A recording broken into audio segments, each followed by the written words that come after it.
हरे कृष्ण, राधे राधे। स्वागत है आप सभी का हमारे चैनल पर।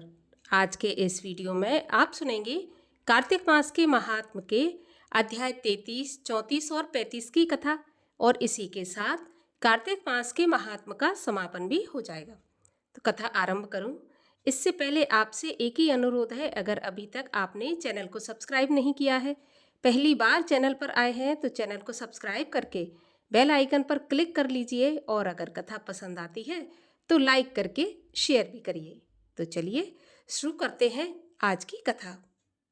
श्री सूत जी ऋषि मुनियों से बोले, भगवान श्री कृष्ण जी इतनी कथा सत्यभामा जी को सुनाकर संध्या करने के लिए महल के भीतर चले गए। ये कार्तिक मास का व्रत भगवान विष्णु को अत्यंत प्रिय है, जो भक्ति और मोक्ष को प्रदान करने वाला है। इस व्रत के महात्म को मैंने आप लोगों के समक्ष कहा। इसमें हरि का जागरण, प्रातःकाल का स्नान, तुलसी की पूजा, व्रत समाप्ति पर उद्यापन तथा कार्तिक मास में नित्य प्रति दीपदान करना चाहिए। जो मनुष्य कार्तिक मास में किए जाने वाले ये पांचों व्रतों को श्रद्धा से पूरा करता है, वह विष्णु की भक्ति और मुक्ति को प्राप्त करता है। ऋषियों ने कहा, भगवान विष्णु का प्रिय कार्तिक महात्म का अभूतपूर्व वर्णन आपने विस्तार से किया है। मोक्ष प्राप्ति के इच्छुक प्राणी को यह व्रत अवश्य करना चाहिए। आप कृपया हमें ये बताएं कि यदि कार्तिक मास का व्रत करने वाला किसी संकट में फंस जाए, या फिर वह जंगल में हो अथवा किसी रोग से ग्रस्त हो जाए, तो फिर वह कार्तिक का व्रत कैसे करे? क्योंकि यह विष्णु भगवान का प्रिय मुक्ति भुक्ति को प्रदान करने वाला व्रत किसी प्रकार भी नहीं छोड़ना चाहिए। तब श्री सूत जी ने उत्तर दिया, इस प्रकार सदा कार्तिक व्रत में दृढ़ रहने वाला पुरुष संकट में फंस जाए तो वीरता के साथ भगवान शंकर तथा भगवान विष्णु के मंदिर में जाकर हरि का जागरण अवश्य करे। यदि शिव या विष्णु का मंदिर भी नहीं मिले तो किसी अन्य देवता के स्थान पर जाकर रात्रि जागरण करे। यदि घना जंगल हो तो फिर पीपल के वृक्ष के नीचे अथवा तुलसी के पौधे के पास जाकर जागरण करे। भगवान विष्णु की प्रतिमा के समीप विष्णु के चरित्र का गुणगान करने से मनुष्य को उतना फल प्राप्त होता है जितना 1000 गौएं दान करने से मिलता है। जो व्यक्ति विष्णु जागरण में बाजा बजाता है उसे वाजपेयी यज्ञ के बराबर फल मिलता है। हरि कीर्तन में नृत्य करने वाले प्राणी को समस्त तीर्थों में स्नान करने का फल प्राप्त होता है। यदि विपत्ति में पड़े हुए या रोगी मनुष्य को शुद्धि के लिए जल भी नहीं मिले तो विष्णु जी के नाम का जप करके शरीर को शुद्ध कर सकता है। यदि कोई प्राणी उद्यापन करने में असमर्थ हो तो व्रत की पूर्ति के लिए बाद में ब्राह्मणों को भोजन ही करवा दे, क्योंकि पृथ्वी पर अलक्षित रूप में भगवान विष्णु भगवान के लक्षित स्वरूप में ब्राह्मण ही है। अर्थात पृथ्वी पर भगवान अदृश्य रहते हुए ब्राह्मण के शरीर में निवास करते हैं। इसलिए ब्राह्मणों को संतुष्ट करना भगवान को संतुष्ट करना है, इसमें कोई भी संदेह नहीं होता। यदि कार्तिक व्रत करने वाला दीपदान करने में असमर्थ है तो दूसरे के द्वारा दिए हुए दीपक को जलाए अथवा दूसरे के दीपक की वायु आदि से भली भांति रक्षा करे। इसी प्रकार पूजन के समय यदि तुलसी का पौधा पास में ना हो तो विष्णु भक्त ब्राह्मण का पूजन करे, क्योंकि विष्णु सदा अपने भक्तों में निवास करते हैं। इन सब के अभाव में व्रत करने वाला ब्राह्मण और गौओं का पूजन अवश्य करे, अथवा व्रत पूर्ति हेतु पीपल और वट वृक्ष अर्थात वड का पूजन करे। तब शौनक आदि ऋषियों ने पूछा, आपने पीपल और वट वृक्ष को गौ और ब्राह्मण के समान कैसे बताया? क्या ये दोनों वृक्ष सभी वृक्षों से अधिक पूज्य होते हैं? तब सूत जी ने उत्तर दिया, सभी वृक्षों में पीपल का वृक्ष साक्षात विष्णु भगवान है और बड़ का पेड़ शिव का स्वरूप माना जाता है। इसी प्रकार पलाश के वृक्ष को साक्षात ब्रह्मा का स्वरूप माना गया है। इस वृक्षों की पूजा, सेवा, संरक्षण तथा दर्शन से सभी पापों का नाश होता है। तब ऋषियों ने पूछा, हे प्रभु, ब्रह्मा विष्णु और शिव वृक्ष रूप कैसे बने? हे सूत जी महाराज, इस विषय में हमें बड़ा संदेह हो रहा है, कृपया उसका निवारण कीजिए। सूत जी बोले, प्राचीन काल में भगवान शंकर और पार्वती एकांत में विहार कर रहे थे। उसी समय उनके विहार में विघ्न डालने के विचार से ब्राह्मण का रूप धारण करके अग्निदेव आदि देवता वहां पर आ गए और उनके विहार के आनंद का नाश हो गया। इसके कारण पार्वती जी को क्रोध आ गया और उन्होंने समस्त देवताओं को श्राप दे डाला। पार्वती जी ने कहा, हे देवताओं, विषय सुख को कीट पतंगे भी जानते हैं, उसमें आप लोगों ने देवता होकर विघ्न डाला है, इसलिए आप सब लोग वृक्ष हो जाओ। इस प्रकार क्रोधित होकर पार्वती जी के दिए हुए श्राप से सभी देवता वृक्ष हो गए। श्री सूत जी बोले, हे मुनीश्वरों, इसके बाद विष्णु और शिव पीपल और बड़ रूप वाले वृक्ष हो गए। विष्णु को शनिदेव के साथ योग होने के कारण शनिवार के दिन पीपल के वृक्ष का स्पर्श करना पुण्यवान माना जाता है। अन्य दिनों में पीपल का स्पर्श नहीं करना चाहिए। 34वां अध्याय। ऋषि मुनियों ने सूत जी से पूछा, हे सूत जी, पीपल का वृक्ष शनिवार को क्यों पूजा जाता है? सप्ताह के अन्य दिनों में क्यों नहीं पूजा जाता? तब सूत जी बोले, समुद्र का मंथन करने से देवताओं को रत्न प्राप्त हुए, उनमें से लक्ष्मी जी और कौस्तुभमणि भगवान विष्णु को दे दी। विष्णु भगवान जब लक्ष्मी जी से विवाह करने को तैयार हुए तो लक्ष्मी जी ने चक्रधारी विष्णु जी से प्रार्थना करते हुए कहा कि हे प्रभु, अभी मेरी बड़ी बहन अविवाहित है, उससे पहले आप मुझ छोटी बहन से कैसे विवाह कर सकते हैं? हे मधुसूदन, पहले आप मेरी बड़ी बहन अलक्ष्मी का विवाह कराइए, बाद में मुझसे विवाह कीजिए, क्योंकि ये प्राचीन नियम है कि बड़ी बहन का पहले विवाह होता है और छोटी बहन का बाद में होता है। सूत जी बोले, लक्ष्मी जी के ऐसे वचन सुनकर भगवान विष्णु ने लक्ष्मी की बड़ी बहन का विवाह तपस्वी ऋषि उद्दालक के साथ करा दिया। वह अलक्ष्मी बड़ी कुरूप थी, उसका मुंह बड़ा, दांत चमकते हुए, शरीर वृद्धा के समान थे। उसके बड़े बड़े लाल नेत्र और शरीर कांतिहीन और रूखे बाल थे। वह शरीर से बड़ी बलवान थी। ऋषि उद्दालक भगवान विष्णु के आग्रह पर उससे विवाह करके वेद मंत्रों की ध्वनि गुंजाते हुए उसे अपने आश्रम में लेकर आए। वेद मंत्रों की ध्वनि से गूंजते हुए और हवन के पवित्र धुएं से सुगंधित मनोहर आश्रम को देखकर वह बहुत दुखी हुई। उसने महर्षि उद्दालक से कहा, इस आश्रम में वेद मंत्रों की ध्वनि हो रही है, यह स्थल मेरे रहने के योग्य नहीं है, अतः आप मुझे किसी दूसरी जगह ले जाकर चलिए। उसकी बात सुनकर महर्षि उद्दालक ने कहा, प्रिय, तुम यहाँ पर क्यों नहीं रह सकती और तुम्हारे रहने के योग्य कोई दूसरी जगह है तो मुझे बताओ। अलक्ष्मी ने कहा, जहाँ पर वेद पाठ, अभ्यागतों की पूजा एवं यज्ञ दान आदि होते हैं वहाँ पर मैं नहीं रह सकती। जहाँ पर स्त्री पुरुष प्रेम पूर्वक रहते हैं और जहाँ पितरों के निमित्त यज्ञ एवं तर्पण होते हो, देवताओं की पूजा होती हो, वहाँ पर मैं नहीं रह सकती। जहाँ मेहनती, नीति को जानने वाले, मीठी वाणी बोलने वाले और गुरुओं की पूजा करने वाले धर्मात्मा रहते हों, वहाँ पर भी मैं नहीं रह सकती। परंतु जिस घर में रात दिन पति पत्नी में कलह रहता हो, जहाँ से अतिथि लोग निराशा लेकर लौट जाते हों और सज्जनों का अपमान और कर्कश वाणी का प्रयोग होता हो, वहाँ मैं सदा रहती हूँ। जहाँ लोग बुरा आचरण करते हैं, पराया धन जबरन हड़पते हैं, जहाँ लोग पर स्त्रीगामी होते हैं, उस स्थान पर मैं प्यार करती हूँ। जहाँ पर गायों का वध, मदिरापान और ब्रह्म हत्या जैसा महापाप होता है, उस स्थान पर मैं प्रसन्नता पूर्वक निवास करती हूँ। सूत जी बोले, इस प्रकार अलक्ष्मी की बात सुनकर उद्दालक ऋषि का मुख मलिन हो गया। वह उस बात को सुनकर चुपचाप रह गए। थोड़ी देर के बाद उद्दालक ऋषि ने अलक्ष्मी से कहा, अलक्ष्मी, अब मैं तुम्हारे लिए ऐसा ही स्थान ढूंढकर आऊँगा। जब तक मैं तुम्हारे रहने योग्य स्थान ढूंढकर ना लौटूं, तब तक तुम इस पीपल के पेड़ के नीचे चुपचाप स्थिर होकर बैठी रहना। इस प्रकार अलक्ष्मी को पीपल के पेड़ के नीचे बिठाकर उद्दालक ऋषि चले गए। अलक्ष्मी बहुत देर तक उनके लौटने की प्रतीक्षा करती रही।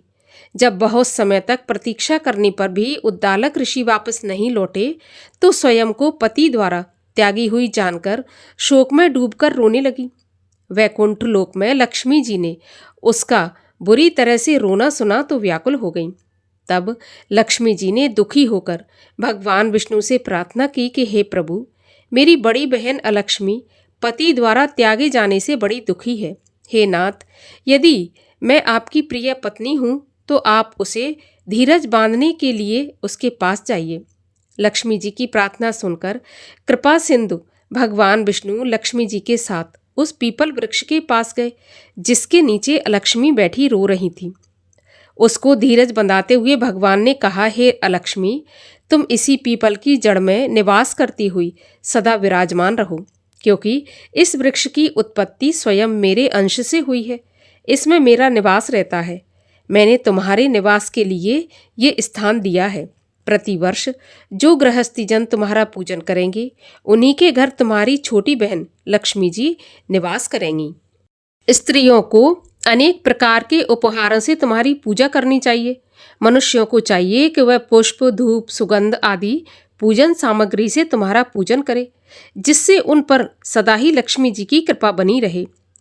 सूत जी ने ऋषि मुनियों से कहा, भगवान श्री कृष्ण और सत्यभामा तथा राजा पृथु और नारद जी का पवित्र संवाद तुम लोगों को मैंने सुनाया है, जिसके सुनने मात्र से ही मनुष्य के सभी पाप नष्ट हो जाते हैं और उन्हें वैकुंठ की प्राप्ति होती है। अब आपको कुछ और पूछना हो तो बताइए, मैं विस्तार पूर्वक आपको बताऊंगा। श्री सूत जी की बात सुनकर शौनक आदि ऋषि प्रसन्न होकर उठे। थोड़ी देर के पश्चात सभी ऋषि मुनि श्री बद्री नारायण जी के दर्शन के लिए चल पड़े। श्री सूत जी भक्तों को कहते हैं कि जो प्राणी इस कार्तिक महात्म्य की कथा सुनेगा या सज्जनों को सुनाएगा, वह संसार में संपूर्ण सुख प्राप्त करेगा और उसके सभी पाप नष्ट होकर वह संसार चक्र से मुक्त होकर भगवान विष्णु के धाम को प्राप्त करेगा। यहाँ पर 34वां अध्याय समाप्त होता है। और अब सुनिए 35वां अध्याय। इतनी कथा सुनकर ऋषिगण कहने लगे, हे सूत जी, अब हम आपसे तुलसी जी के विवाह की विधि पूछना चाहते हैं। कृपा करके उसका वर्णन कीजिए। ऋषि मुनियों की बात सुनकर आनंद में मगन होते हुए सूत जी कहने लगे, हे मुनियों, अब मैं आपके सामने तुलसी जी के विवाह की विधि का वर्णन करता हूँ, इसलिए सावधान होकर सुनने का कष्ट करें। जब सूर्य उत्तरायण हो, गुरु शुक्र तारा उदय हो, विवाह के नक्षत्र हो और विशेषकर पूर्णिमा हो अथवा कार्तिक का महीना हो या फिर भीष्म पंचक चल रहे हों, तब तुलसी वन में या अपने घर में 1 महीने तक सेवा करके रखे गए तुलसी के पौधे की उपस्थिति में तुलसी विवाह करने का शास्त्र में उल्लेख है। इसके लिए विवाह की भांति घर अथवा तुलसी जी के वन में सुंदर मंडप, पूजन की वेदी और पवित्र यज्ञ कुंड का निर्माण करें। नवग्रह, गणेश जी, षोडश मातृका एवं कलश की स्थापना करें।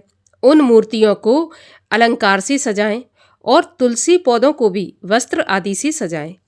ऋत्विक ब्राह्मणों को, जो विद्वान और राग द्वेष आदि से रहित हों, वैष्णव भक्त हों, उसे सम्मान से निमंत्रण देकर बुलाएं। इस कार्य में यजमान अपनी धर्मपत्नी के साथ पूजा में बैठे। भाई, बंधु एवं मित्रों को भी इस कार्य में साथ में बिठाए। ऋत्विज जी के उपस्थित हो जाने पर पहले नंदीमुख श्राद्ध करें और उसके पश्चात स्वर्ण के भगवान शालिग्राम बनाकर उनका विधि विधान से पूजा सामग्री से पूजा करें। भगवान विष्णु जी की प्रतिमा साथ में लेकर 4 परिक्रमा करें और तुलसी जी को उनको समर्पण कर दें। इस प्रकार तुलसी जी का विवाह विधि से पाणी ग्रहण करने के पश्चात विधि पूर्वक पंडित जी की उपस्थिति में हवन करें और यजमान पत्नी के साथ, बंधु बांधवों, सेवकों के साथ, चारों ऋत्विजों सहित विष्णु भगवान की प्रेम प्रदक्षिणा करता हुआ शांति पाठ एवं विष्णु जी की स्तुतियों का वाचन करें। स्त्रियों को मंगल गान गाकर एवं ढोलक, मंजीरा आदि वाद्यों के संगीत से उत्सव को शोभायमान बनाना चाहिए। आचार्य को पूजन के उपरांत गौ, सिंहासन एवं शैया अर्पित करें। ब्राह्मणों को वस्त्र सहित दक्षिणा दें और सुमधुर भोजन कराएं। इसके उपरांत बंधु बांधवों को भोजन कराएं। इतना कहकर सूत जी बोले, हे मुनीश्वरों, इस प्रकार जो मनुष्य श्रद्धा भक्ति से युक्त होकर सत्व, शांति और संतोष को धारण करता है, तुलसी जी की प्रतिष्ठा करके भगवान विष्णु को अर्पित करता है, वह समस्त पापों से रहित होकर समस्त संसार के सुखों को भोगता हुआ अंत में विष्णु लोक को प्राप्त होता है, इसमें कोई संशय नहीं है। हे मुनीश्वरों, जिस प्रकार से तुलसी जी के विवाह की विधि बताई गई है, उसी प्रकार से आंवला, शमी और पीपल के विवाह की विधि भी करनी चाहिए। इसी के साथ 35वां अध्याय और कार्तिक मास के महात्म का समापन होता है। और अब अंत में सुनते हैं श्री तुलसी चालीसा। श्री तुलसी महारानी करु विनय सिर नाय, जो मम संकट हो विकट दीजय मात नशाय। नमो नमो तुलसी महारानी, महिमा अमित न जाए बखानी। दियो विष्णु तुमको सम्माना, जग में छायो सुयश महाना। विष्णु प्रिया जय जयति भवानी, तिहु लोक की हो सुख खानी। भगवत पूजा कर जो कोई, बिना तुम्हारे सफल न होई। जिन घर तब नहीं होए निवासा, उस पर करहि विष्णु नहीं वासा। करे सदा जो तब नित सुमिरन, तेहि के काज होए सब पूरन। कार्तिक मास महात्म तुम्हारा, ताको जानत सब संसारा। तब पूजन जो करे कुमारी, पावे सुंदर वर सुकुमारी। कर जो पूजा नित प्रति नारी, सुख संपत्ति से होए सुखारी। वृद्धा नारी करे जो पूजन, मिले भक्ति होवे पुलकित मन। श्रद्धा से पूजे जो कोई, भवनिध से तर जावे सोई। कथा भागवत यज्ञ करावे, तुम बिन नहीं सफलता पावे। छायो तब पर ताप जग भारी, ध्यावत तुम ही सकल चित धारी। तुम ही मात यंत्रन तंत्रन में, सकल काज सिद्ध हो क्षण में। औषधि रूप आप हो माता, सब जग में तब यश विख्याता। देव ऋषि मुनि और तपधारी, करत सदा तब जय जयकारी। वेद पुराणन तब यश गाया, महिमा अगम पार नहीं पाया। नमो नमो जय जय सुख कारण, नमो नमो जय दुख निवारण। नमो नमो सुख संपत्ति देनी, नमो नमो अग काटन छेनी। नमो नमो भक्तन दुख हरनी, नमो नमो दुष्टन मद छेनी। नमो नमो भव पार उतारन, नमो नमो परलोक सुधारन। नमो नमो निज भक्त उबारन, नमो नमो जन काज सवारन।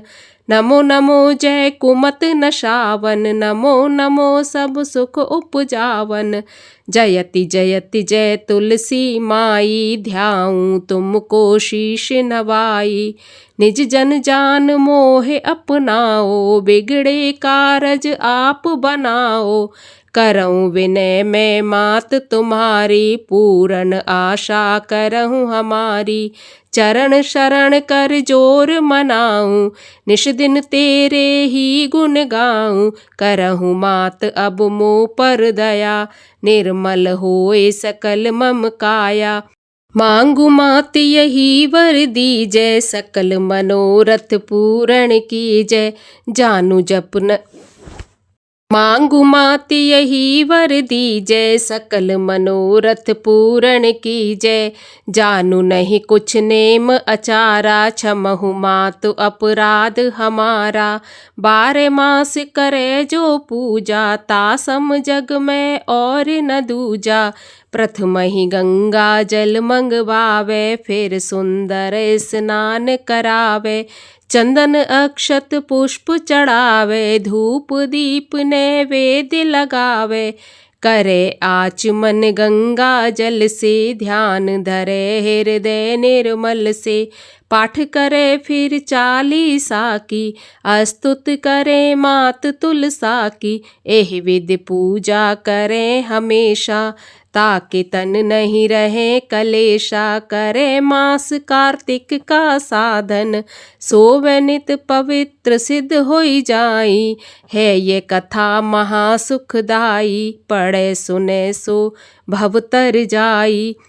ये श्री तुलसी चालीसा पाठ करे जो कोय, गोविंद सो फल पावहीं, जो मन इच्छा होय।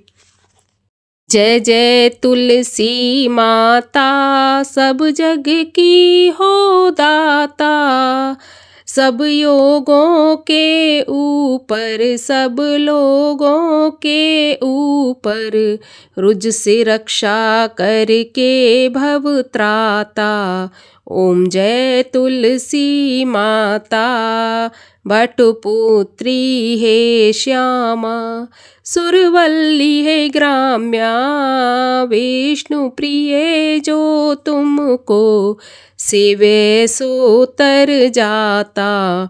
ओम जय तुलसी माता, हरि के शीश विराजत, त्रिभुवन से हो वंदित, पतित जनों की तारिणी तुम हो विख्याता। जय जय तुलसी माता। लेकर जन्म विजन में आई दिव्य भवन में, मानव लोक तुम्ही से सुख संपत्ति पाता। जय जय तुलसी माता, हरि को तुम अति प्यारी, श्याम वरण कुमारी, प्रेम अजब है उनका, तुमसे कैसा नाता। जय जय तुलसी माता। बोलिए तुलसी मैया की जय, कार्तिक मास की जय।